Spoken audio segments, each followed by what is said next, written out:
To mix your rich black, again, you use French ultramarine blue, burnt umber, alizarin crimson, Windsor green. You use those 4 colors to make your black. You use, to make a nice rich black, you tend to use a little bit more of the French ultramarine, a little bit less of the burnt umber, a little bit less of the alizarin crimson, and just a tiny amount of the Windsor green. Windsor green is really potent. That's the green. It is incredibly potent, and if you add too much of it, it will be this rich, strong neon green that is unrealistic. So unless you're painting fantasy art or something like that, you don't use much of this, but it is a very nice color that I like to have on the palette. Now I've mixed up a rich black, and I'm going to divide it. Well, let's see. I'm going to show you a color string. So when you mix your colors, whether it's blacks or greens or blues, and you want to paint an area, you want to have at least 3 values, if not more. If you can see a dark and a medium and a light value, I encourage my students to go 1 value darker and 1 value lighter. And when you begin painting, I will explain that to you. But let's say that this is our darkest value. This would be the black, and we're going to aim to mix an 8 and a 6 and a 4 and a 2. So we have the black, 8 or 9, 6, 4, 2, and then of course your white. We'll give you that color string. I'll put that here so you can see. This is the black. To mix a color string, you've already mixed it.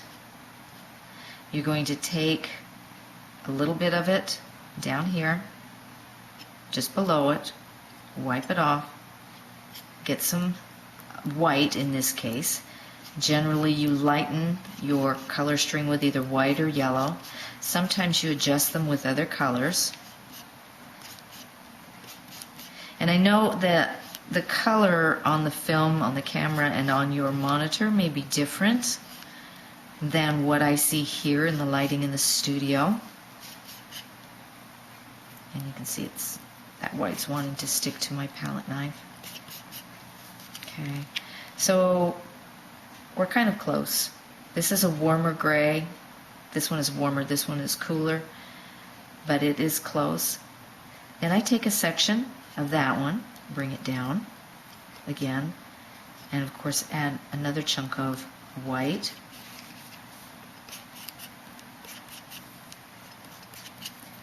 And when you're mixing your paint, you want to do a lot. You can spend an hour or 2 mixing paint in order to make one painting, and you don't want to spend that time mixing in every single class. This is a little bit too light, so I'll actually cut into my darker.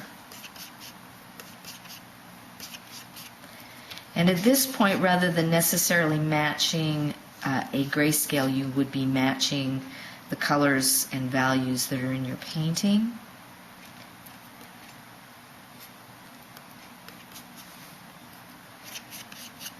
As you can see, I am keeping the paint close in one area. I'm scraping. I'm not digging at the palette. You don't want to dig holes in your palette. You want to hold the palette knife like so rather than like that in order to pick your paint up. And I'm looking at the value difference here. I think this one could be lighter, so we'll add just a little bit more white. You see me adding a lot of paint all at once. I've had years and years, I've had decades and decades of practice. When you first begin, you want to do less. So we're about a 5 here, good enough. And in my classes, close is good, especially in the beginning. Close is good. It takes a long time to become really accurate, and if you try to become too accurate and you get yourself frustrated and discouraged. So we're about a 3 there. You could break it down and keep going.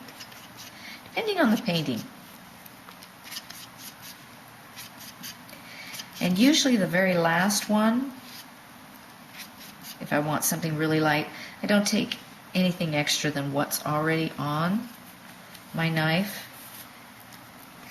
because very rarely do you use straight white, at least in a realistic painting. The whites are added at the very end. So this is a grayed down version of white.